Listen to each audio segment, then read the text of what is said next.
Welcome back to the ever-long-awaited arrival, and I say arrival, the return of WOR. I know, a bit ironic, down in Tier 3. Who cares? Let's get the show going. I'm joined by Epic Freestyler, who moves from the Xbox side. Epic, how are you doing today? Very good, thanks. How are you? I'm absolutely spiffing, you know. I'm excited for a new season, a new round of drivers, a new round of racing. I'm absolutely excited to see what we're going to get this season. Definitely. It's gonna be a crazy long season, of course. We've got some amazing tracks on the calendar, which is probably the best part, I have to say. And you know, great tracks, great drivers, and hopefully we'll get some great racing from it as well. Yeah, and incorporated as we did last season, 2 sprint races into the season. One will be at Azerbaijan. Of course, that is also subject to the qualifying that does come from it. I know there's a few issues around that. The other will be Saudi Arabia, which always pose such a great amount of racing around that. And I look forward to the sprint race there. But we've got tracks like Brazil, United States. I'm not sure which one they're saying that one is. I think that's Kota. Azerbaijan, Belgium, Hungary, Portimao in Portugal, France, Bahrain, Saudi Arabia, Abu Dhabi, Imola, China, Britain, and Austria. And I have to ask you, Epic, which one are you excited for? There's too many to choose from. I think this race at Brazil is going to be exciting, but I have to say, it's too difficult. I would say Austria, or it's got to be Azerbaijan. It's one of those two. Ooh. Okay, I see where we're going.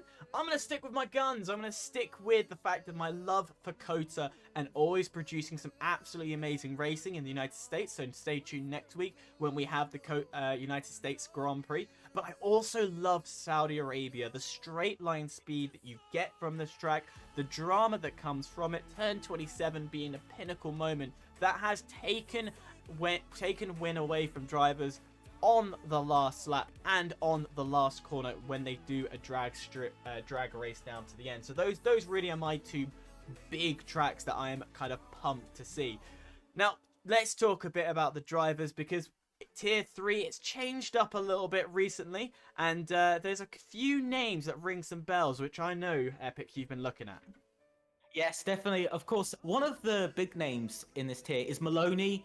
He was a season 11 champion, which is something pretty big. He is our only champion on the grid, though, which is a bit different from usual.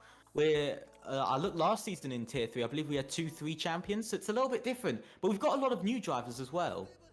Yeah, there's definitely a few new drivers in here. Andreas Lopez coming into the scene. We've got Frenik Morwicki. These names will get better as we go along. We've definitely got the bunch of the Europeans around here. We've got Tim Alders in for the Mercedes for today. Alexander Diams as well. There's a few different names. And Maloney, if you want to keep an eye out for the Season 11 champion, will be driving the Ferrari alongside Alco's We ain't trying to pronounce that one when you're drunk. As I said, we'll get the names later on. Zinteski. I'm just gonna say that. Zinteski. Yeah, that's about close enough. But as I always say, if you do rewatch the stream and I do pronounce your name wrong, please just DM me or at least give me a call, because I'm never gonna learn these otherwise. It's dyslexia at its finest. We're waiting for a few more drivers, but while we wait, we are heading to a first track of them all. It is going to be the beautiful Interlagos circuit, and wow, what a circuit Interlagos is. Just look at that. Yeah, it really is. Of course, if people don't know, a bit of info on it. It's a 2.6 mile circuit, 4.3 kilometers, 15 corners, although they are quite tricky, I have to say, a lot of those corners. 2 DRS zones. Of course, a memorable moment was and it came from real life, was the pole position from Kevin Magnussen in the 2022 Brazilian Grand Prix. Yeah, fantastic qualifying opportunity, and that was pure strategy and an advantage for having a pit box at the front when the rain started to come down. Another great moment, as you can probably remember, 2019 had 2 major moments. Pierre Gasly getting the first podium of his of his time back into AlphaTauri, as well as seeing Alex Hamilton and Alex Albon coming together just on the last lap. So 2 very major moments in the 2019 race as well. Yeah, definitely. Also, who can forget the 2021 Grand Prix? Lewis Hamilton, Max Verstappen battle, of course. The Mercedes was unstoppable in that race, if I'm being honest. But, of course, they had the bit of drama through the qualifying before the sprint race. But I have to say, this track does throw up some things, especially when it comes to league racing. It's one of the most competitive tracks. It's quite short, very quick lap times. You know, most lap times are under around 1 minute 9 to 1 minute 8. So we'll be looking sort of roughly at that time in the race, but it's really close. It is, and the whole grid. It's also the overtaking opportunities that come about this race as well. You've got, first of all, turn 1, a very poetic opportunity for overtaking. We see drivers lunging it down the inside, some of them taking it riskier around the outside. And if you get a good run through turn 2 and 3, which is the center S's, you can find yourself into turn 4, another great opportunity. Lunge one down the inside, or if you're brave enough, take it around the outside, but you have to be aware of track limits through turn 5. And then a good run, and it's only a partial opportunity, but you might see overtakes happen into turn 8, which is, again, another great opportunity if you can run the line, run the gauntlet through 5, 6, and 7. Then it gets a bit more quieter. Again, we saw the attempt lunge in 2019 from Lewis Hamilton on Alex Albon into turn 10, and that didn't work out all too well. And then turn 12, not really overtaking unless you're Timo Glock, who's broken down in 2008, allowing Hamilton through to take his first world championship. And then a long run through 13, 14, 15, all the way back to turn 1, where again, we start the lap again. I have to say, this track it's a unique track, definitely. I don't think it's like some of the... It reminds me of Saudi Arabia. It reminds me of that track. I feel like they've sort of copied some of the elements. But I can see why you'd want to. The track is so consistent. You've got braking zones, you've got accelerating zones where you have to be careful on the throttle. You've got everything that a track wants. But you've also got... It doesn't lose overtaking like some tracks do. It's still got the overtaking elements. And I think that's what makes this track so different from the others. It really does. The unique behind it. And then this track has been out for... years upon years. I'd have to go and get the actual facts to how long this track has been out, because I know it's been on the calendar for yonks. And the infield, when that was created for the more modern era of Formula 1, you know, your likes from turn 5 to 12, that infield didn't exist originally. They adapted it a lot, and that section, even though it's very technical, it's a section where it pushes these cars to the limit. So we're going to see in qualifying, the drivers, if they've got a good setup, we're going to see them do brilliantly well. But at the same time, that setup might be set for a race, and it might be down to straight line speed as well. Very much, as we saw, like we said before in 2021, in real life with Lewis Hamilton at Mercedes with the straight line speed, really made it impossible to beat. But I do think the one thing they've got to be careful of is that we've seen before, Sao Paulo can have rain. And so it'd be interesting if there was rain. I think that would really make it interesting, quite difficult for the drivers. But I have to say, this track is so difficult to predict how a race is going to go. You can never do that, because there's so many different things that always throw up at the last moment. Harsh curbs around the track. It's quite bumpy as well, which doesn't help. There's so many different things, but overall it is still just a brilliant track. Oh yeah, and you talk about the wet side of things and the difficulty that comes from it. The turns 1, 2, and 3, probably the hardest section on this track in my eyes, because it's a downhill decline through the corners. And if you put too much power, you easily can lose it. Vice versa, going up the hill, even though it sounds like it's very easy, it's not a straight. It is a banana curve that does go around, so you can easily lose traction there. And the elevation, we've got to talk about that. It was briefly shown on the diagram, but the elevation change is humongous. And we saw, and it was not like Mexico, where I think it was 2020, where we saw the turbo differences from Honda and the Mercedes, but the actual elevation differences affect the cars in this hybrid era Well, actually, no, they don't affect the hybrid cars because they got the battery powers to help them. But the old V8s and V10s, they couldn't go full power on accelerating up through the through 13, 14, and 15. Yeah, I do have to say, I think Brazil, it's not a particularly high track from, of course, sea level, with it only being about, I believe it's around 600, 700 meters above sea level. But it's different. But from the bottom of the track to the top of the track, there's about 150-meter difference, which is quite large. And I think that just kind of shows how much the track changes. But also, there's one thing I want to say about is track evolution. Ooh. It is so crazy. Oh, yes. As a track.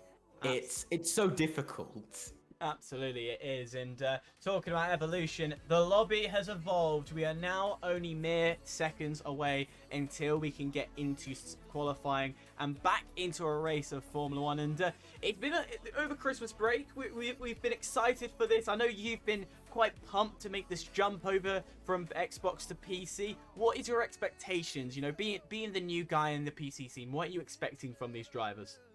Well, I've seen how good so many of them are. Some of them have had a tough time on the new game, others have had a better time. But it doesn't matter what tier you look at. All of the top three and most of the tiers are just amazing. They've all got such a high quality of driving, just like Xbox, just like everyone else. But it's just like you find that little bit more pace. They seem to have just that little bit more. Absolutely, they do. And as you can see on screen, it's only 20 seconds until we start the qualifying session, and I'm ready. Are we going to have a bit of a drama from the get-go? Are we going to have a wet qualifying, or is it going to be dry? 3, 2, 1, it's dry. Thank God for some of the drivers. I think they'll be very pleased. But yeah, nobody going out just yet, as it's just the start of qualifying. But who could you sort of see getting pole here? Who could you sort of see taking the lead in qualifying? The thing is, there's only a few drivers in this tier that I know very well. So one name being Alexander Johansson. I've worked with him in different leagues. A very, very lovely driver, kind person to speak to. But his driving style is fairly consistent in the way he drives. It's not too aggressive, but it's not too casual at the same time. It's enough to keep you on edge, but it's not too little that it's completely boring and too strategical. Again, Maloney, seeing him racing and being Season 11 champion, we know he's got what he needs to be fighting near the top. The question is, can he put that in action against a new bunch of people? A lot of the other drivers, I don't know. So, I think I've dealt with Alders as well. Tim Alders in P2, as the screen shows.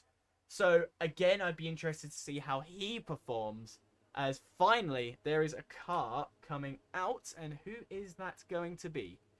It's Andres Lopez, and I believe, I'm not sure who it is, I'm looking to what type of car it is. I believe it is also Lucas Eduardo as well. So we've got this little bit of a change in sort of how everything is. So we got Andres Lopez, Lucas Eduardo as well, who I'm not sure who is ahead. There they are. So Lopez. Also both Aston Martins are coming out as well. Dustin Vincent, also Drax, if that's how you meant to say his name. Sorry if you don't say it like that. But he's 18th. Candy King is also coming out. Lots of drivers coming out. So is Tax as well. And Tristan.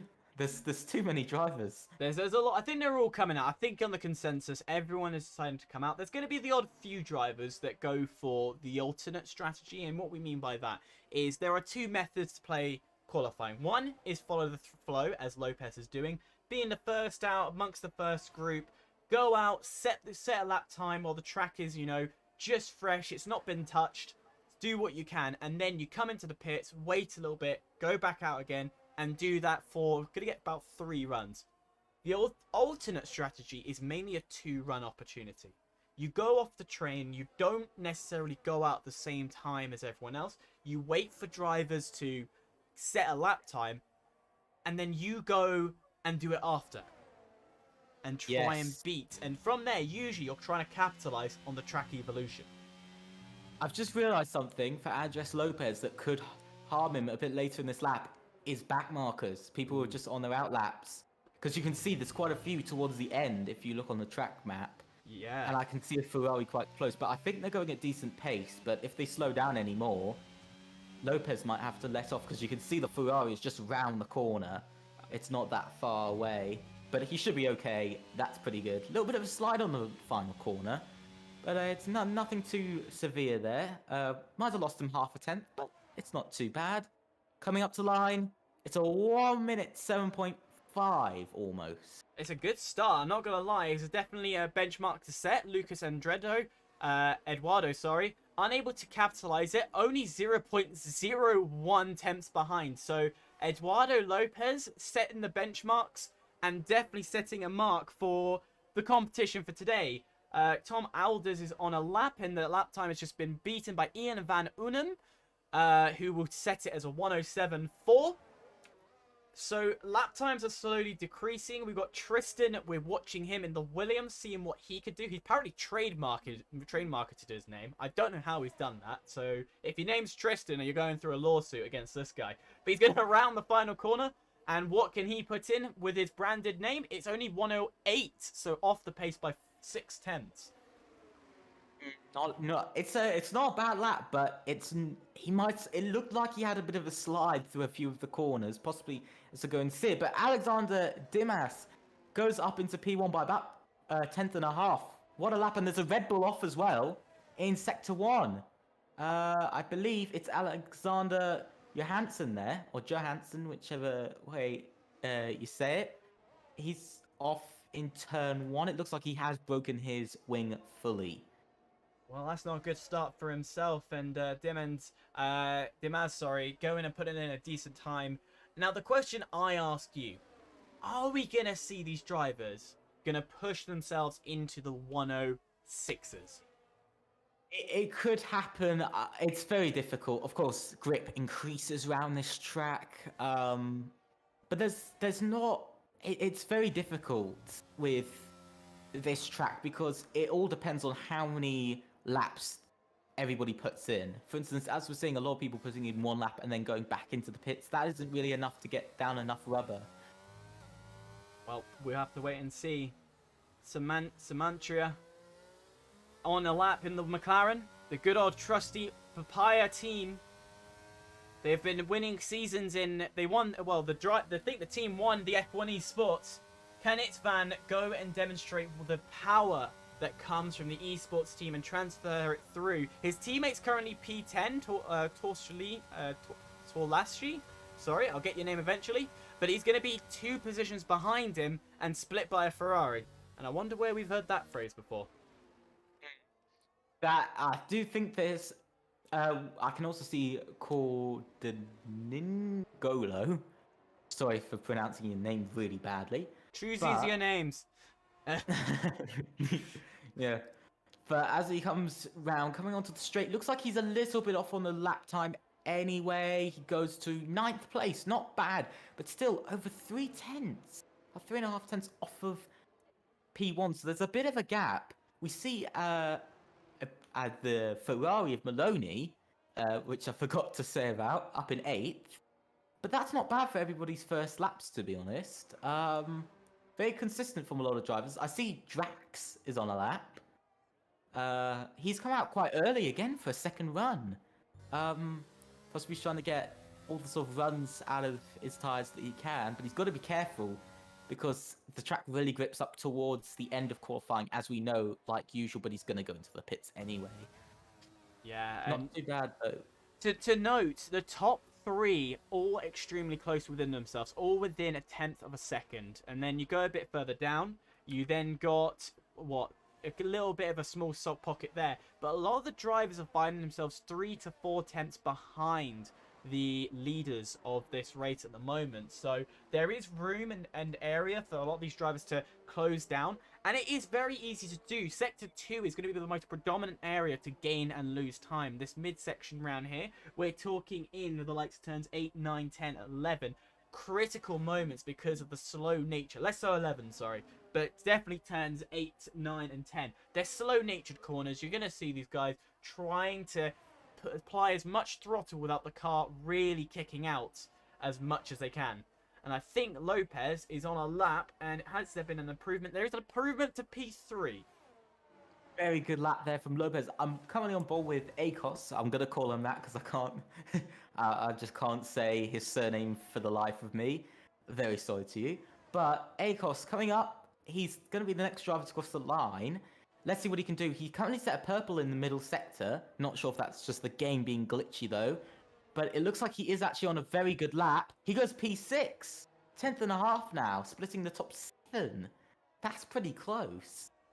I've just realised there's another driver here I have commentated. Danny Coe. Bit of a... In the league I've watched him racing, he's never been really a talking point. But I know, there's just something about his driving style when I do watch him that I feel he has potential somewhere.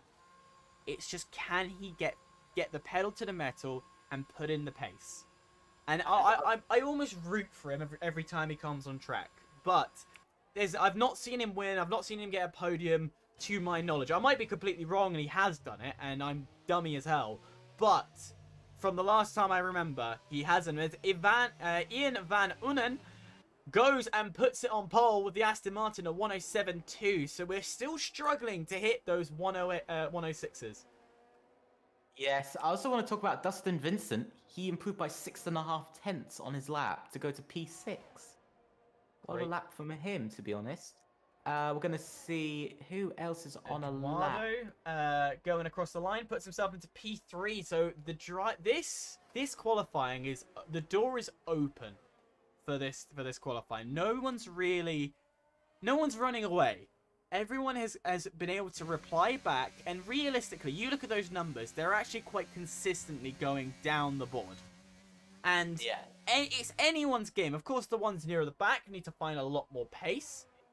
But again, I wouldn't rule out anybody right now. Definitely. To see the top 9 divided by just over 2 tenths. That's so close. And Tim Alders goes fastest. To go into the... Wow, what a lap. Keeps changes, but I think Alexander Johansson's got something to play for here. A name I've mentioned before. What's he got crossing the line? It's looking decent. It's looking strong. Johansson, I put his name out there. He puts himself on pole, and we're not even done with the session. The 106s are in reach now with 7 minutes left on the clock. Definitely. I thought it was a bit far, but now it is definitely within reach. But what a lap from... Johansson there, a really good lap, to be honest. It does make you show, it sort of shows you how much track evolution is so key around this track. Because look at that, a minute ago we were talking about Tim Alders on provisional pole. Now Johansson has gone over a tenth faster. I would keep an eye on Maloney. Maloney's got a bit of pace right now, and I would say it's looking not half bad, but is it enough to nab pole? Season 11 winner, has he got enough? No, way off the pace.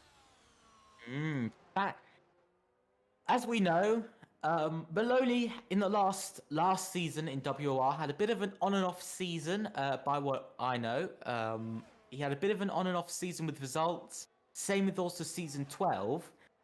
But we see Alexander Dimas go P2, but also struggling to get within a tenth of our current provisional pole sitter. Johansson. Well, Johansson is at a league of his own right now. The man needs to get into higher tiers even further because, again, in the tiers that I watched him in different leagues, he is a force to be reckoned with when he wants to. And the thing is, and I will use the word when he wants to, because he's not consistently at the top, but when he puts his foot down, when his mind gets put into the right place, oh dear Lord, save us all. Trying to find the next driver in line. Struggling to find that driver, actually. I think it would have been Tax, who just crossed the line. Vincent, is he pushing? I'm currently watching Dustin Vincent. Let's have a look at his rear end. The light is off.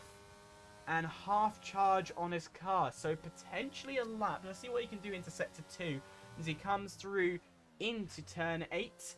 And he's not using as much curb as normal, but he's using a lot of curb into turn 9. Double apex that curb before swinging it through into turn 10. Again, swing it wide, flow it back in, and then power it through. And he's got it's a very nice, smooth acceleration he's got right now. It's showing purple in the game. Whether that is true, hesitation on the exit though, so I feel that might cost him some time. So what was looking to be a good lap might not be pole unless he had a good exit than we thought. It's good enough for P4. Yeah, very good lap there from Dustin. Again, another 2/10 he's finding in the lap time. That's more than most people. Tax also on a lap. Let's see where Tax will go. He goes P6, so he's just stealing that away. Times are creeping up now, slowly, on some of our leaders. I think Lopez is on a lap. Or Eduardo is on a lap. That's what I'm looking at right now, and I can see he's pushing the car. It's not stable at all, twitching a little bit too often, particularly on the exits.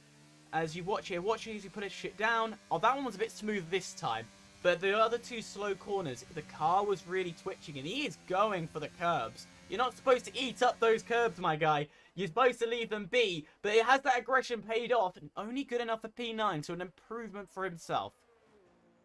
Also, Torlashi also on a lap, I believe. Let's see what he can do in P11. Not bad. The times are improving though, and that's the big thing, that they're improving. But do you think anybody will be able to get to be able to even beat Johansson off of this qualifying session? Because it's such a short track, it means you don't have much time to catch up on. Alders will have it. If it's going to be anybody, it's going to be Alders. If Tim Alders gets his head out of the gutter, which, to be honest, right now it's not, but if he gets that even further out and just clear sight, takes a deep breath before going into it, Tim Alders could take pole.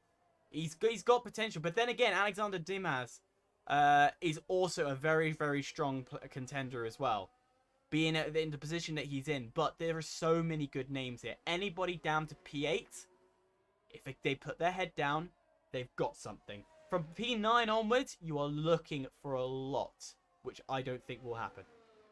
Yeah, definitely. I have to say, though, there is one driver that I think could do it, and he is outside of the top 3, and that could be Dustin Vincent. I think he could be that one driver, or Ian Van Unen. I think it's going to be one of those two drivers outside of the top 3 that could pressure foot, because they're not far behind the rest of them.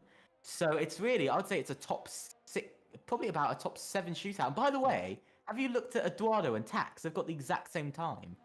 Oh, I actually did not notice that. So it's probably put there in those positions out of minuscule positions. But we're going to be watching Andres Lopez and Epic. I'll leave this lap for you. Here we go, crossing the line to start off the lap, going down into turn 1, hard braking through the corner, now going down through turn 2. Senesi's invalidated. What a disappointment. And that was his last run. Well, technically he can recharge. Santos. He can recharge. Santos. He can recharge. Now come off. Everybody's backing off. Everyone's backing off. Who's not backing off? I think it's Van in P20 right now. He's not backing off, is he? I can't tell. Yeah, he has. Oh, he's backed up as well. Hey, more people backing up. We got Tristan though. He's pushing, coming down onto the pit straight. Finally, he's following another car. Hopefully that car will stay out the way. It does. Into the braking zone. Out of turn 4 now. Sector 1 looked pretty good. He looked like he gained about a 10th there. He needs that 10th though. Currently almost 7/10 down. Coming up through the banana-shaped corner, as you named it, Hyper. And now into some of the hard braking corners and some of the most difficult corners on the track. Really have to hug that apex. Get the throttle up early. Make sure you don't get any wheel spin. Very good through here. He's going to encounter some back markers though. Ooh, bit on the curb there. He has got a Mercedes that's in the way slightly. But that wasn't too bad as we see Codolingo out of qualifying. But now Tristan up through the final 2 corners on the track, coming onto the straight, taking the tightest line. Where is he going to improve? Can he get the overall lap time? It's only enough to go P18. So who out of the top bunch? Actually, it is right now P1, P2, P3 lined up one after the other. Johansson is on a lap. Is he going to improve? I didn't get to see the second time. No, Johansson is off. Johansson's backed out of it, and you can see Alexander Dimas going past. So the lap time has been set 1:07.094. The lap time they have to beat. Time has elapsed. It is now anyone's game, and there is a slight improvement as Frenwick Moraki puts himself P2, so that will bridge the gap. But we know Alexander's on for a good run here. Can he put himself in a better position as Maloney finds himself P2? Ivan Una goes ahead as well, but it will be Alexander to take P2. P2. Dustin Vincent, he's on a lap. Can he maybe upset the top bunch? Is there anything left with these drivers, as we're going to stick with Vincent before we close this off? Oh, Eduardo goes P4. Everybody now getting close to the time. Like I said, Johansson was going to be difficult. He's 300ths down on his lap time. There's an AlphaTauri off track. That was Lopez, I believe. And now here he comes, coming round the last corner. I believe he's going to pit. No, he isn't. He's carrying on. He wants to finish this lap. Can he take pole? No, he can't. It's only P5. Half a tenth. Yeah, look at the front. It is a Red Bull 1-2 at the front with Tax going 0.003 behind his teammate. A Red Bull lockout with a Haas dropping in behind. And I said Tim Alders needed to pull his head out the gutter to take pole. He pulled his head out. He improved what he needed to, but it just wasn't good enough because Tax was the surprise of them all. Was nowhere near the front as for such, and now look where he sits, P2. Yeah, definitely a difficult qualifying. Of course, great for the Red Bulls. That's one hell of a close qualifying. 4,000s between a Finnish driver and a Swedish driver. Hey, Scandinavia is best. We have two Dutch drivers, I believe they are, behind them, of Alexander Dimas and Tim Alders. But going down, Dustin Vincent 5th, Eduardo 6th, Maloney 7th. Good qualifying. Unan struggled and only got 8th. Muwaki got 9th.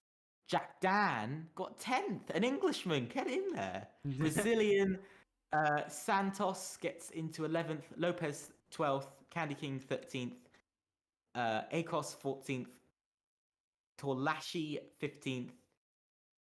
And it's gone. But it was a good qualifying. That was a lot closer than I thought it was. But this is good, though. I think we're going to see a proper battle for the win. I think off that qualifying, I have no sort of expectation that there's going... Oh, it's raining! Yeah, boys! It's going to be interesting. It's going to pose some problems, but it also could lead to some not so great entertaining racing. But we have to wait and see. You love to see a bit of wet weather. I said this before the stream started, that it could be wet for the race. You did. And I predicted it, and I don't think the drivers will be liking me for that, because I predicted it, but you heard it's going to be exciting. You heard a commentator's curse, right? Like, as now you're in a hot seat of this caliber, you have a lot of power. You are a god right now. Yeah. I know who's going to win that. I'll do that then, and they'll win. I am Zeus. I will crown this person a winner. With 10 seconds left, we're getting prepped, we're getting ready. Now with the set, of course, these drivers would have been aware of the fact that it is going to rain today. So their setups will be designed towards the wet weather. So this might answer some of the questions why we didn't see any 106s. But with the lights coming on, we are finally getting underway here in Interlagos. The lights are gone. We are racing in WOR, and it's gonna be one hell of a battle from the get-go because Alexander going down in between them both, trying to steal the lead off the get-go, and already it seems to be that Alexander Johansson has spun further back, and Alexander Dimmons is taking the lead of the race, but a bit further back into P3, it is all to fight for. It's the Mercedes and the Williams trying to go side by side. It's Dustin Vincent will get past Eduardo. Sorry, Eduardo keeping the position where he wants. He's saying, no, you ain't going to get past me. And now Maloney's going to be, hey, I'm in this fight as well. And Maloney in a striking opportunity, but will have to hold fire just for now. Crazy start. What a disappointing start for one driver, and that is Alexander Johansson, who's down 18 positions with wing damage. We could be seeing him retire from this race unless he wants to carry on. We see some battling between Lopez and a spin as well. Santos. It's Santos. Oh my god, this race start is crazy. Yeah, Santos just, I think it was a bit of traction that lost it, but you can see that the McLaren driver having to fight with Dorax, and Dorax will claim the position off. And this isn't for points at the moment. Lap 1, these people are trying to gain as much as they can off the get-go, but then, and especially near the rear, every position matters because these tyres, we're not constricted to any pit stops. You don't have to do it. But you might need to just from tyre wear. By the way, Ian Van Unen is in the pits as well. Another guy that I thought could be contending for pole, but also a win possibly. And he's in the pits, same along with Johansson. If we look to a few other drivers here, good start for, and there's a bit of a battle going on between Drax and Candy King as he makes a dive bomb. He's gone too deep though. He's off track. He's almost done a George Russell. He's lost more positions from it. He's down to 15th. But like I said, good start from Santa Maria, up 9 places, and also Kodo, I can't say his name for the life of me, but the AlphaTauri 9th. He's up 7 positions, but a good start. I have to say, it was a really good start from Alexander Dimas. Yeah, Dimas. We can all agree to that. Dimas has not only had a great start, he's continued it. He's 1.5 seconds off the next driver. Now, if there was DRS, yes, you 100%, he'd be in the prime position. But there isn't. So it makes it 10 times better. He has an element of breathing room. But I tell you who doesn't have breathing room, and that'll be Tax, because Tax is under threat right now from the drive behind, which is Lucas Eduardo. And Eduardo gonna look to take this round the outside into turn 1. Not a position you usually find yourself. He will have the inside line into turn 2, but the outside line into turn 3. So we're gonna have to leave that little bit of room. But with good traction and good patience, bang, powers out of it. As you saw there, it's almost like the Max Verstappen move on Nico Rosberg from 2016 at the same track Brazil in the rain, although it was heavier rain. And you see the outside line is more powerful. You can get your foot down, as we see Milwaukee stay in place, holding off the AlphaTauri in 9th. Also, Santa Maria, bit out of shape as well. Few drivers didn't get a good start really. Especially the likes of Tim Alders, who's down in 16th. He was the one who, I believe, collided with Alexander Johansson. And yeah. He is currently behind his teammate. Looking at it for the last points as well. Action is actually happening everywhere, and we're trying to keep up with as much as possible. Andreas Lopez, who was definitely a name who was talked about earlier on, currently in P10, trying to fend off the quartet of drivers where most of the action really is happening, is behind from the P10 backwards. And I think Lopez has got the gap now to be safe for the straight, but it's Santa Maria, I think he's in danger because you can see Tristan and the other McLaren switching places. This whole rear field is an overtaking heaven. I'm going to take back everything I said about this track and wet races not being interesting.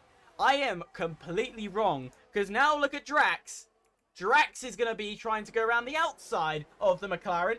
Has to stick it, and he needs to be careful. He's going to get shoved right off the track. But a good attempt indeed. Johansson has chosen to retire because, sadly, his pit crew did not fix his front wing. I just saw. So, he sadly had that issue. But, few drivers, bit of a shock start for a few of them. First of all, Ian Van Unen, also Alexander Johansson. Not a great start to the season. Tim Alders as well. Not a great start for him. But also, although this might not be as bad of a start, but it was Tax as well. I think he got unlucky. I'm not sure what he's lacking. He might be running a dry setup. I suspect he might be because he doesn't seem to have the corner in, like many other drivers do. Because even Maloney is catching him, as Eduardo puts in the fastest lap, as he is actually Ooh, catching I'm just going to Dimas. hold you there as Jack Dan is going to try and go for a lunge into turn 1. It didn't work too well, but the switchback might give him a better run into turn 3. This is for P4 against Season 11 champion Maloney. Maloney has crawled his way up through the field, but he is under threat by the Aston Martin. Not for this lap, though, but a good lunge and showing his presence will bring him confidence indeed. Definitely. No penalties as well for the entire grid. Which is surprising, Don't especially hold that your it's breath. a wet race. Don't hold your breath, mate. This track, we did it. Commentator's curse. Yeah, you've already cursed it right now, but briefly, this track does have areas where it's easy to pick up penalties. Turn 2 is one of the most obvious areas because you try and attack that corner as much as possible. And there you go. See, look what happened. You spoke, and now we have a penalty. I'll just be quiet for the rest of the race. Go back in your cage where you came from. Go back into the Xbox cage. Let the PC boys continue this. But as we are saying that, I do just want to say, ACOS up 7 places. The guy that we thought could be on for pole is Eduardo. Oh, Jesus! I'm sorry, I've just seen this. Eduardo is closed in by another 8/10 Yeah. on the latest lap to Dimas. Where is Eduardo finding this? Why did you have this in qualifying? Eduardo was amongst the top quartet to fight. But yeah, he's going aggressive early. I think this is the strategy from Eduardo. And this poses the question, how much ERS has he burned? As you can see on the onboard, 27% left. So he's got less than half. Yeah, he's less than half. He's been using a lot, but there's still something there. If he needs to mount a move on that Haas driver, he can. He's just outside. He's just dipped in now.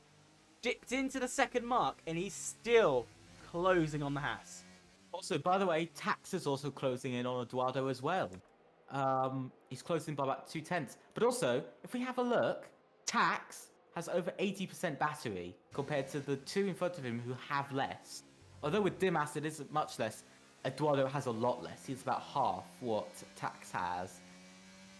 Pretty much every driver has less except ACOS. I think that's it actually. I think ACOS is the one who has the most ERS out of anybody. But it's Tax who has quite a bit, not so much now, but still. This lap hasn't been so good from Eduardo. Didn't catch up by much, only about a 2/10, which is still a decent amount, but he is closing in now. He is pushing, I think now he's within slipstream. It is going to be quite strong around this track. Eduardo's strengths are in the corners. He has got a cornering setup for sure, and you can see by Dimas. Dimas has a good straight line speed. He was holding his own, of course, no DRS, nothing like that. Only strips slipstream to really aid the driver behind. In these corners, the Alpine just looks stronger. And this is what I'm noticing, is that the Alpine will happily sit comfortably behind and will gain time in this section.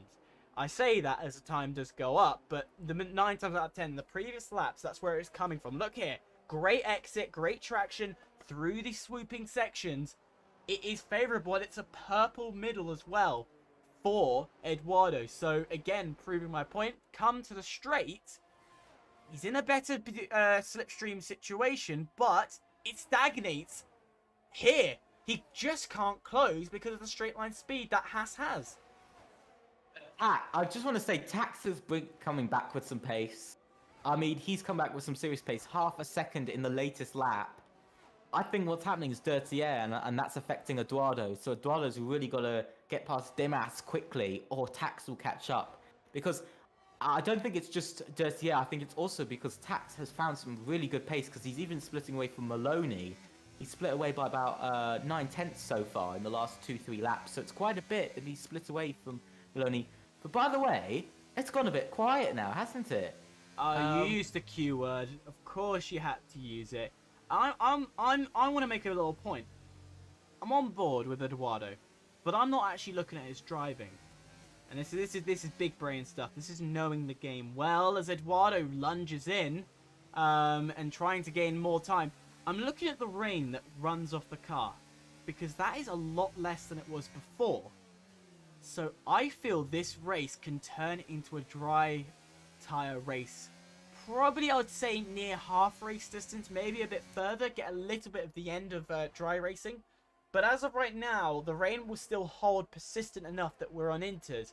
But I wouldn't be surprised later on, as Eduardo is looking more fierce as he was before, dropping down to 3 attempts into the braking zone. And if he can hold good pace here, and just stick, because it's a cornering car that he has. He knows he's got the pace in the corners. If he can just hold it right, he might find himself P1 here. He's closing down the gap, but he just ain't close enough. Yeah, I think the one issue Eduardo is having is because he's so level on pace when it comes down to straight line speed with Dimas, it's just leaving him a bit lost when it gets to the court. When it actually gets to those hard braking zones, it's leaving him a bit lost because he gets dropped slightly, and that just means he's not close enough to have a dive bomb. You see here, he's already lost about 2/10 in the lap time since the start of the lap. But I do have one worry for Eduardo, is if he pushes too early and the others get better pace because they've not worn their tyres so quickly, could that mean we could see Eduardo drop down the grid? Because we're already seeing him losing a lot of grip on the rear compared to Dimas, because he's just lost 1/10.5 in the braking zone alone, which is quite a lot. You do make a point. You do make a valid point on that. There is a worry you have to factor in because of this aggression early on, how much these tires can hold on. But at the same time, these drivers are tier 3, tier 4 in other leagues as well. They'll be around those regions, so they will be aware. They either are starting to learn about the tire management system, or they have already perfected the tire management system. So it's not that they don't know that this strategy is risky. It's just a choice that they have made. And talking of choices, I choose to watch this mid-pack because they're all ever so close to each other. And it's almost like somebody is about to do something. Just the question is who? Yes, very much. I do just want to say something about the front three, though. Go for it. Is that Eduardo is going to be a little bit more scared now because he's seeing a Red Bull in his mirrors. He's starting to see that Red Bull. And I'm looking in his mirrors, I'm even looking behind, and it is scary with that thing coming towards you, because it's closing in on him. Although it's not by much, it's still closing. Yeah. And I don't think it matters what car it is. It's scary when you see a car closing in on you, especially when it's slowly. It's almost like sort of stalker-like as it sort of gets closer. But I have to say, Eduardo's close again. He's really close. I think he's finding the traction, but he's not finding enough straight line speed, and I think that's what's hurting him. If this was dry and a DRS was open, I think he would have it. But has he got it down this straight? No, not close enough again. He just needs a dry track now, as there is no rain markers on my screen. Hold up. There's no rain. There's no rain at all, so it's only a wet track, but no rain pouring down. So the weather has finally changed in favour for some drivers. This track is now on the progress and the start to dry out. So pit stops might come a little bit earlier, which poses the question, Epic, mediums or hards? Oh, that's too difficult. I think we might see... it all depends on where you are on the grid, and that's the issue.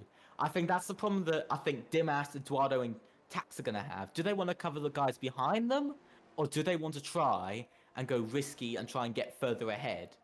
That's the problem. But we do see Eduardo's pretty close. This is Eduardo better. coming down on the pit straight, coming down onto the inside of turn 1. Can he send it? He sends it on Alexander Dimas. He covers the inside line. What a move from Eduardo. He got side by side. That's what he needed. Let's see if he can hold on to it when we get onto the straight. I do think he will be able to, but I'm just looking at the EIS right now, and there's such a big difference. I'm also realised, just again, braking zone and throttle zones, again, Dimas is actually getting faster. So he's actually keeping up. I think the issue is now, I think whoever leads is getting more tyre wear. And I think that's the issue. Oh, not sure, but the main point right now is this track evolution. That's the bit we need to focus on. As mentioned, the track is drying out, so we need to focus on that. So critically, Eduardo has gone, you know what, I want to take the lead of this race at this point in time. Because right now, I then can make the choice of do I pit or do I state out. So he is in a prime position for strategy over the rest of the grid. Now, the people in the mid-grid, so going back to places like where Lopez is, who's fighting it out amongst the group, they've got a whole different strategy to think about. Because now they've got not only, say, the mid-pack to think about, they've got to think about the leader. What's the leader doing? Is he pitting? Is he staying out? But in the mid-pack's more likely to take these risks as well. So as I said, my posed question is, who wants to pit first? The track is drying out. There's no additional rain. Who wants to do it? Who wants to pit? I think it's gonna be the midfield first, and I'm gonna tell you why. I think it's because the leaders won't pit because they want to. I don't want to sound mean to the midfield, but they almost want to use the midfield as guinea pigs slightly to test if the track is dry enough. But absolutely, that is risky because if it is dry enough and a driver catches up to others by 10 seconds on their outlap, that's going to really hurt the leaders.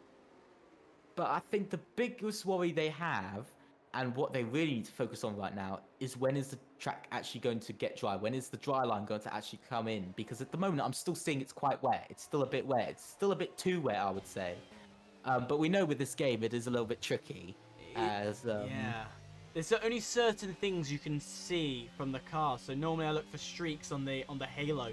That's all gone. So that's why I know it's dry. And that's why I'm asking, who wants to risk it? Because at this point in time, you really can risk it. As you can see a bit further back from Andreas Lopez's wing, that looks to be Candy King trying to maybe mount a move on to Santa Mira. Decides against it as, who's that who's decided to go for a move? That seems like it's a Williams! It's a Williams! Dustin Vincent, and I think it's a safety car. It's a safety car! Yeah, the whole front wing, the Williams had spun. I don't know if that's out of his own accord or if he got tapped. But this is going to allow some opportunities for people to come in. And the first person really in is going to be in Van Una. And he is going for the medium, for the hard. So he's saying, yeah, we're at the right point right now. Let's see how he does, because we're going to see, is it slippy or not? Yeah, because it's slippy. It's definitely slippy. You have to remember the pit lane exit, though, has not been driven on. So that will be a bit slippier.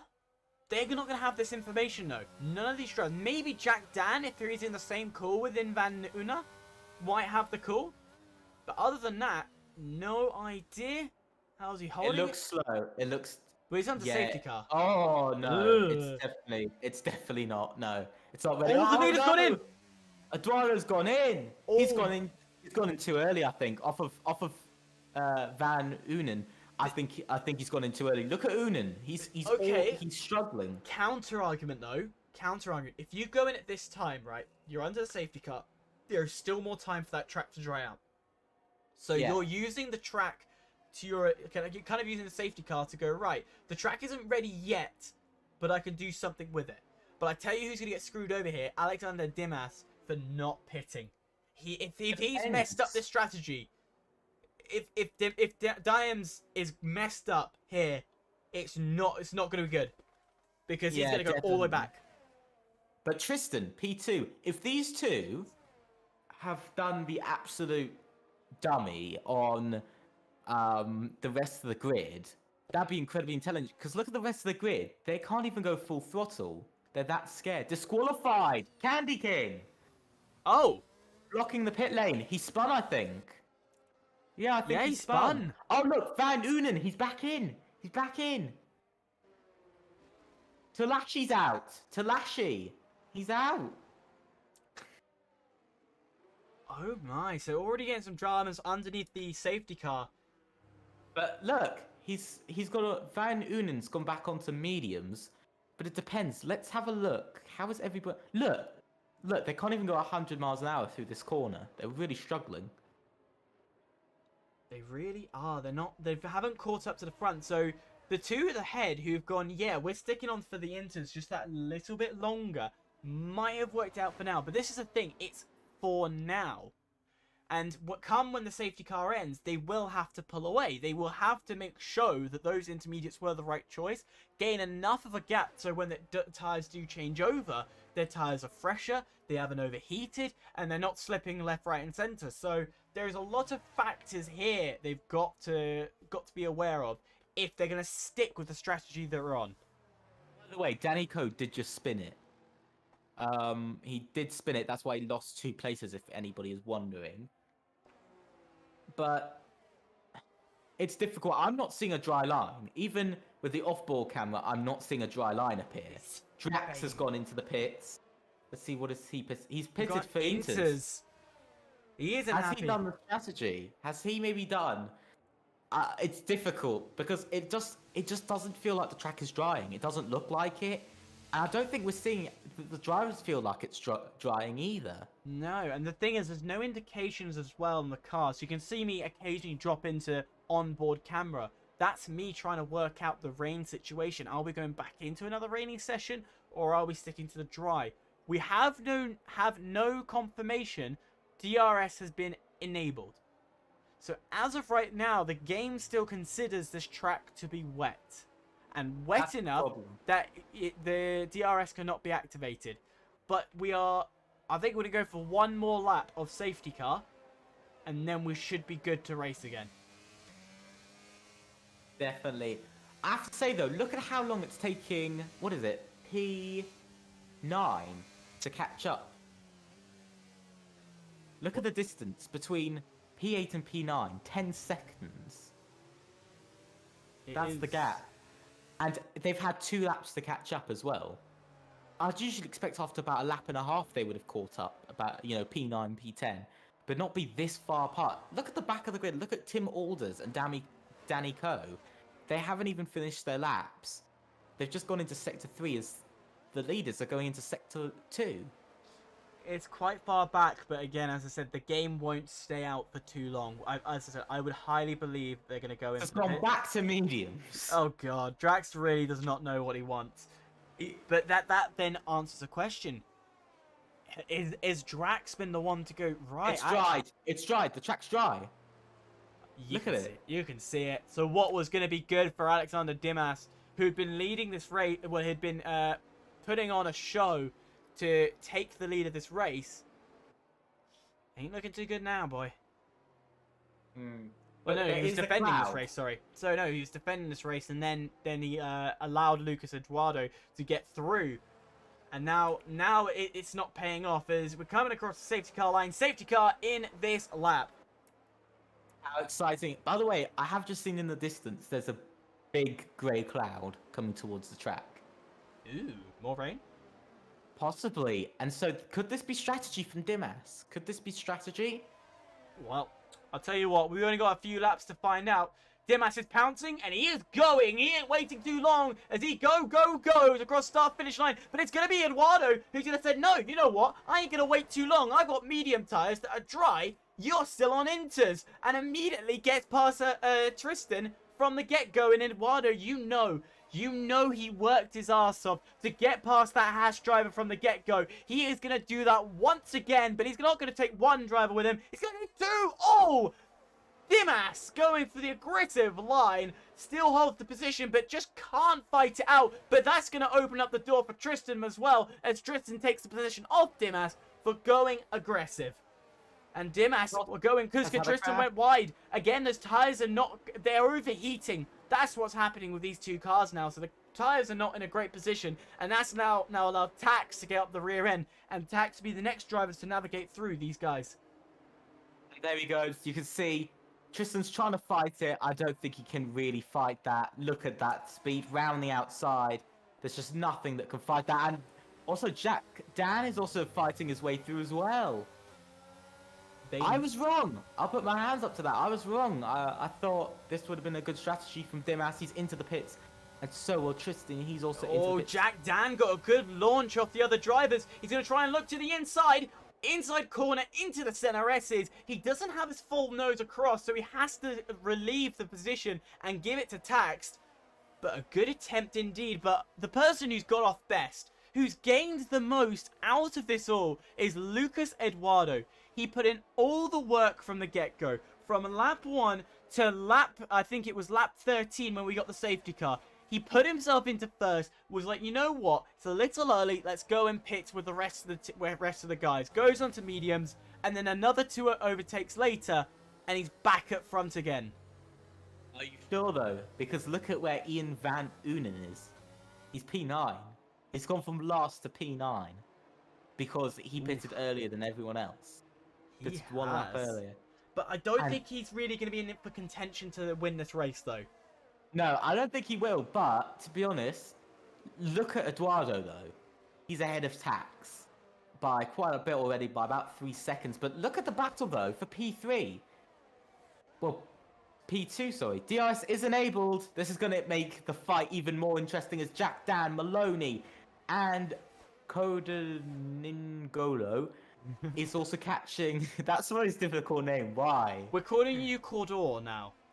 We're calling you Cordor. We're sticking to that. If you have a problem, please tell us. But Cordor, your name is difficult. So Cordor in P5. He's up the rear end of this quartet and probably the next most prominent driver. But Maloney has found himself back where he wants to be. Season 11 champion in P4, trying to fight with Dan.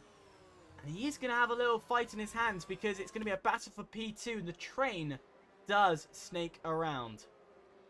Yeah, what? This is one hell of a battle. Oh, I'm going to drop back to P8. Drop back P8. Sorry, I don't mean to jump in, but P8 versus Santamera, he's gone up 11 positions in this race. He's out for more. He is going for more round the outside where Timo Glock had to give way to Hamilton. And it's Santamera. He is on fire, but after that move round the outside, he might have to give away into the wall. What happened there? Commentator's curse. I'm so sorry. You're an evil person, you know that. I told you, we're gods. In this position, we are gods. And we can predict anything as we draw our attention to the front of Maloney, who is in a prime position to attack, but just not close enough to make any moves just yet. That's good. I think, honestly, Santa Maria is going to actually be kicking themselves. Because a mistake like that on the straight as well, it could have been anything, but not sure what that was, really. But we're back to this fight for P2, but it's very odd because they're in a DRS train, and we've got 9 drivers in this DRS train. Got most of the grid. Most of the grid, yes, you do have a lot of people in this DRS train. Technically, you've got 8 to be precise, as Dustin Vincent has just dropped out of the train. But with 8 drivers there, and if these guys play it smart and play it to how the professionals will play, you wait patiently right now. And here's Jack Dan. Yeah, unless you're Jack Dan. But realistically speaking, and I don't mean to bore the viewers with the truth, but in this prime position, you don't want to be at the front of the train. You want to be the guy in the second. So Jack Dan is sitting in the hot seat right now, because come lap 34 is the earliest you want to pounce on the driver ahead. Right now, it's ERS management, and the games will play from there. You play the games how much you're willing to close up to the guy ahead, so then he tries to pull away, drain his ERS, vice versa. The guy ahead goes, screw it, I want to go. Pounce and drains his battery to pull ahead, break that second gap, but will the guy then respond behind? It's a mind game from here that you have to play. This is the endurance side of F1 esports. Definitely. I do think Jack Dan's going to try and make a move this lap, because look at how much he's closing in. He's within 3/10. He's closing. Is he going to send it? No, he's staying safe. But he's got Maloney, who's putting him under pressure to make a move. And that's the problem. This is what happens when you're in a DRS train, especially a tight DRS train. You get this whole issue where you can't drop back enough outside of dirty air to save yourself some tyre wear, because you've got the driver behind you. But you can't speed up too much, or you'll be at the head of DRS train, and you'll probably lose out your position pretty quickly. But I have to give it to Tax here. Oh! He's doing a really good job. Oh, I just saw Govient Santos spin it off his own accord. Oh, that's not good.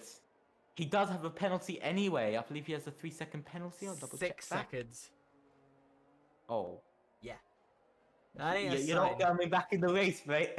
Yeah, 6 seconds. Technically, he will hold P11 as of right now because it's Van Santamara. Is currently 6.0, just on the threshold. Now it's dropped in. So he could hold that 11th, but 12th is looking to where it's going to be. And just as I said, Epic, it's all really down as, yeah, he's going to retire. He's retiring from the race. He's gone, yeah, no, not for today. As I said, Epic, it's all about the mind games you have to play here. So the drivers, yeah, they may look close, and you can see once again Jack Dan getting ever so close. But they're not going to do a move. Unless you really are about 2 to 1/10 behind the driver in front of you, that's when you mount the move. Otherwise, there's no point wasting ERS and precious battery life on a fight this early on. By the way, can I just say, is it just me? Or does Tax have 100% battery? Holy Mother of God. Holy Mother of God.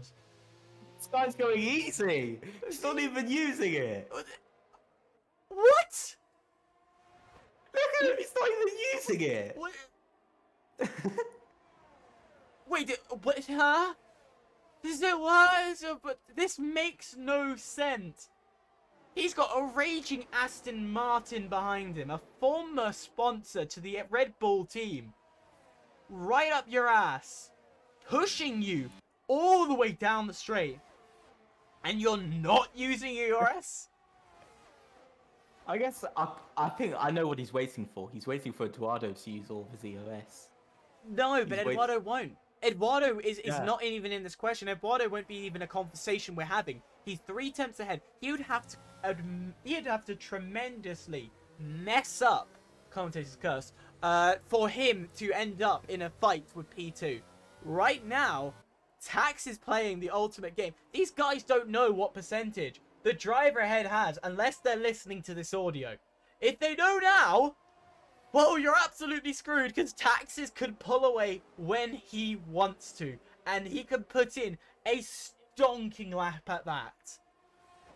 Here comes Jack Dan. He's close enough now. Yeah, he's going to make the move. He's got some pace this time, for sure. And this is where you're not doing it. It's 2 of them. 3 into the first corner. As Jack Dan is definitely going to take the position off Tax. But Tax is going to lose it to Maloney. Maloney having to fight with the Red Bull driver. But finally, has the Red Bull driver decided to use that precious 100% ERS? No, might have done this time. Maloney missed out on opportunity. Jack Dan, oh no, has gone into the wall. All the hard work gone and dusted, and that's another driver into the wall as well. No, it's Jack Dan again into the wall. Oh my god. We're not going to get a break. He used 30% Tax did. 30. To fend off a position loss, which then became from a self-made mistake. You can't write this if you wanted to. You genuinely can't. I mean, look at Maloney. He's P3 now. But look at the EOS difference. There's 50%. There's over 50%. And Maloney's going for it. He's not waiting any longer. Is there a curse to get past Tax? What's the toll he has to pay for going past the Red Bull driver? I think he's paid it today because he's not going to have any problems. He'd pull away. But he's now got the challenge of staying ahead of a very full ERS Red Bull, which is closing in, just not close enough to fight back. I just want to say, Andres Lopez has retired. Ooh. Our 5th driver to retire in this race. Wait. We've still got more to go. Jack Dan could be the next one to retire. You never know. Possibly. No, I think he's actually going to carry on because he's come out of the pit lane. But this is crazy. I mean, who would have expected this for the end of the race? But by the way, Maloney has held it for longer than one straight. He has been able to hold it on for the whole lap. Yeah, Sorry, Jack, I didn't mean to be mean, but onto the straight now. I'm guessing that's a personal thing between you two, right? No. Oh. He says that while laughing his head off. Clearly, that's an inside joke that I don't get. But yeah, Tax holding. To be honest, he's let the Ferrari pass, but the Ferrari has not pulled away. So now he is in the firing line. I said it'll be lap 34 when the real strikes happen, when they really pipe up to be something other. As Drax will get past Santamira, and Santamira is slowly creeping up the grid once again, to try and regain what was 11 position gain for himself. Yeah, also, by the way, Kodor, look at him. 12 positions up, P4, and possibly he could be fighting for a podium. I mean, what has happened to this guy from qualifying? From 16th I just saw that number. 4th. P12 positions gained. Wow. Just... wow, P16 to P4. Driver of the day goes to Cordor. That is absolutely stunning. And to be honest, I don't think that this man is out of the equation to get the podium as well. I agree with you. There is fight in this man. There is potential for the AlphaTauri driver to get yet AlphaTauri's what would be third victory. That's in real F1, but realistically, in this game, it'll be the first podium for the AlphaTauri, and it will be a very mixed grid for sure. But will the sister team ahead of Tax, will he deny it? Yeah, I have to say, the drivers who've been very important in this race, for instance, Jack Dan, even drivers like Tim Alders and Dustin Vincent, who of course caused the first safety car and the only safety car, and drivers who have retired like Andres Lopez, Talashi, Santos, and even Johansson. There's been so many of the drivers who have been so important in this race that have sadly retired or had a spun or made some sort of mistake. And look at Tax, 100% ERS. I mean, come on. He's got hacks. he's big allegation, and we're not claiming anything we say on that. But it genuinely does not feel right to have that pace and still not use any form of ERS, and that shows one of two things: one, good mechanical pace from the driver, and two, a brilliant setup behind that car. But surely, and only surely, he is waiting for an opportunity to use that ERS to pounce back at the Ferrari. By the way, they are closing to Eduardo. They've closed already in by about 6/10. Pretty scary. I think Eduardo's trying to... Eduardo, again, also almost 100% ERS as well. I think Eduardo, in his position, he's just saving as much as he can in case there is a good strike. The likelihood of a good strike is very minimal, because being 3 seconds ahead and in F1 esports, everyone's very similarly matched. You're not going to get that much of a pounce, but if he makes a mistake, like a really big oversteer correction, he has the ERS to save himself. On the other hand, you know, you look at Malone with Tax with that same ERS, it's a different story. This is a power bank that can help defend him from keeping the podium and taking second place. So it's all the games you have to play. And we are getting ever so close to the critical moment. I said lap 34. Lap 34 is when we're going to see the drivers really start to squabble. Definitely. We can already see Maloney getting it below 3 seconds now. Oh, somebody's off. It was Tim Alders. That call of you saying he was going to win, as we see Dustin Vincent make a move on ACOS to take P7, but you were saying he was going to win the race. I said there's potential. If he gets his head in the right place, he does it. But he's a very hit and miss driver. When his head's right, that guy can be a force to be reckoned with. But when it's not there, it does become something that just isn't spoken about. Tim Alders down in P14 right now. You know, he's part of a great organization, ET8. Those guys are brilliant. They are known to be great drivers. It's not showing. It really is not showing today. But I just want to talk about one driver who's gone very quiet after his massive mistake he made earlier in the race, and that's Alexander Dimas, 11th, and he's on the hards. On the hard, he pitted quite early for those hards, didn't he? No, remember the safety car? It was On the after safety car, yeah. So he decided to go for the hards, different strategy. He then knew this would then put him in a prime position for greater tyre wear at the end. It's By the way, clearly not worked. Clearly not worked for him. Maloney has gone in below 2.5 seconds now, so they are closing in quite a lot, lap on lap. So that was about half a second again over the last lap. Has Eduardo still got 100% ERS though? Yeah. That's why. But That so is- is Tax.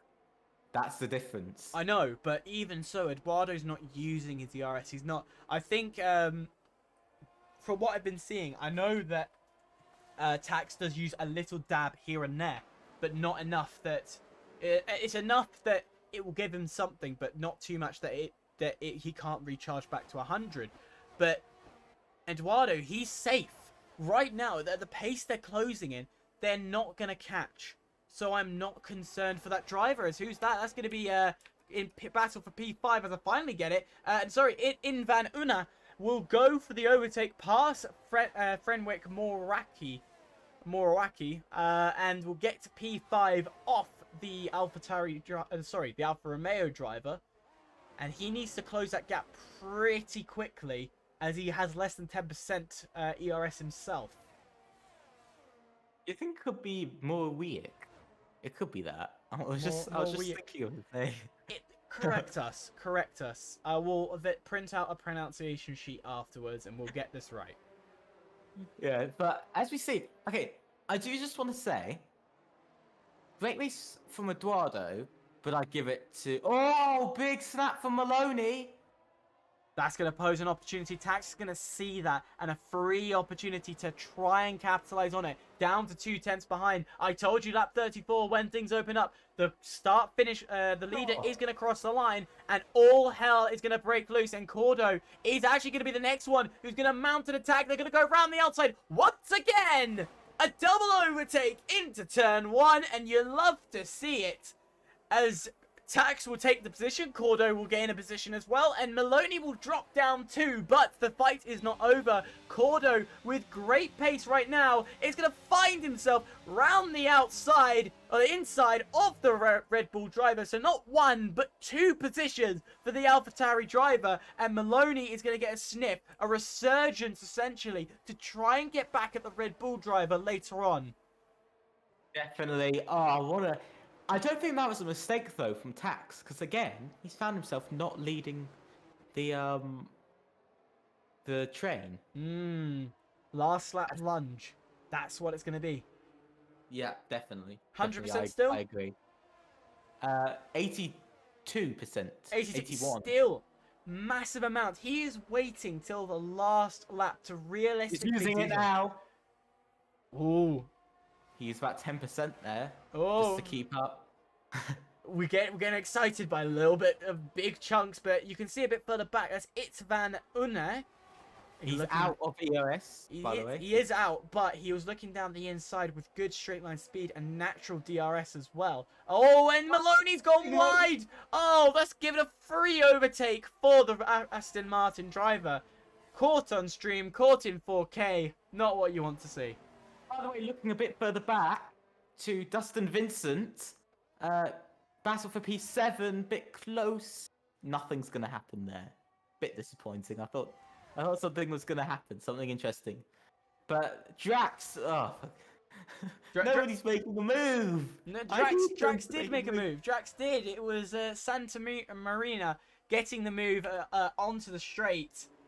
Into the first corner, but then decides against it. But we're going to drop our attention to the front of the pack. The battle for P2 is finally coming to the last lap of the race. You can see the little bright blue dot. That is Eduardo, 3.3 seconds ahead. He's gained time in himself to hold its lead and has comfortably been leading this race after the safety car restart. Here comes Tax though. He's been saving up ERS this entire race. He had 100%. Is he going to dump it all in one go? He comes down the critical straight, and that timing screen is dropping, but not dropping enough. He waited one lap too long, and his last opportunity will be a drag race down from the final 2 corners. Yes, definitely. I think we're going to see a good fight here. I think also another fight going on between Dustin Vincent and Akos as well, within 2/10 of each other, and Drax and Santa Maria again. And there is going to be a move between these two. Yeah, they're side by side. They're side by side, and it's still Santa Marina still holding them off, trying to keep himself in play. But Drax can't do anything. We're going to drop to the leader of this race, who's been chilling calmly, who's been having a joy of himself. Lucas Eduardo didn't start to the front. He worked his way through the grid and goes and wins the Brazilian Grand Prix. P2 will just be secured by Cordo, and Tax follows up in P3. Well done to Cordo on that podium. I give it to him. And well done to also Lucas Eduardo for the win. But I've got to say, what a performance from Cordo. Can we all agree on that? Oh, and Drax makes a move at the line. Oh, brilliantly done, Drax. A fight for the Battle of P9. Last minute lunges and a last minute drag race, giving him P10, and he's going to be happy with that. But as we're going to have to speak about the race winner. Clear and calm. The man, as I said, worked his way through that grid. It wasn't an easy race for him. Had to fight here and there. When we were still in the wet conditions, we saw that Eduardo went for that early overtake, which I thought was a bit too early. But no. Eduardo stuck with it. He decided to make the correct move, pit for the dry tyres when we were unsure if the track was fully dry. The safety car was out for so long, it worked out for him, and then look at this, 2 free overtakes, and then pulls a 3-second gap and secures himself a victory. That is a story worth telling. Honestly, well done. I have to say, well done to them all. We've got to be honest, they were all brilliant. But it was... Do you want to go through the lineup, or...? When I can eventually see it, absolutely. We'll definitely go through the drivers. There he is, Eduardo on the podium. But who is your driver of the day? It's difficult. I want to give it to Tax, but I have to give it to Cordell. I have to give it to him. I'm going to be honest, Cordell definitely gets it, starting P16 and then pushing him all the way up to P2. But not only that, Eduardo, P6 he started, and he's up into the position he is now. And there's a few drivers who gained a lot. Drax, P17 up to P9. You've got oh god, that is a real that's a real Hungarian name for P8. The Ferrari driver of P8 getting from P14 all the way up to P8, so great positions there. But as you can see on your screen, that was a race for today. Definitely. I would say that's inside of my top 5 favorite races I've ever seen. Wow, that says a lot. Top 5. Yeah.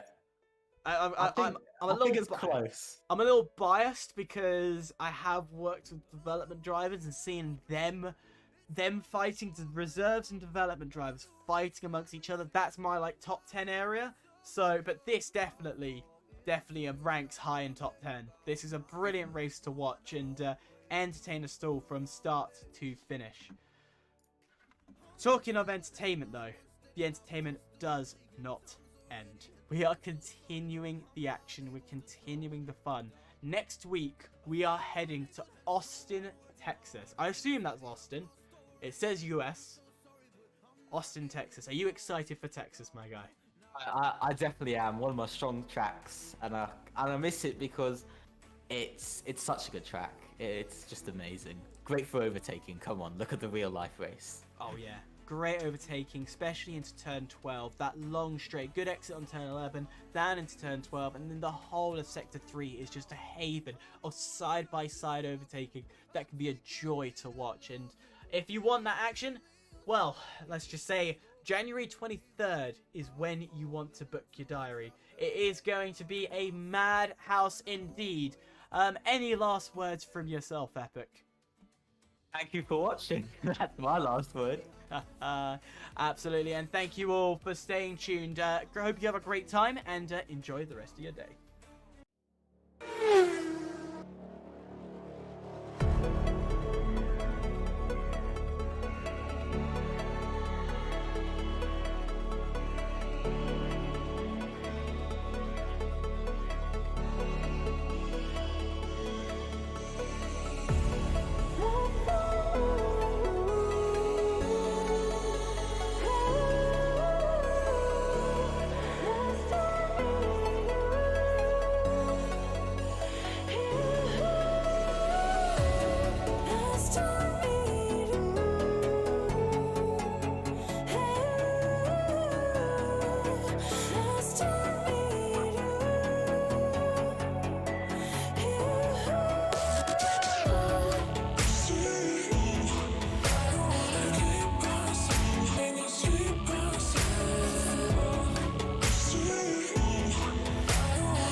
Nice to meet you.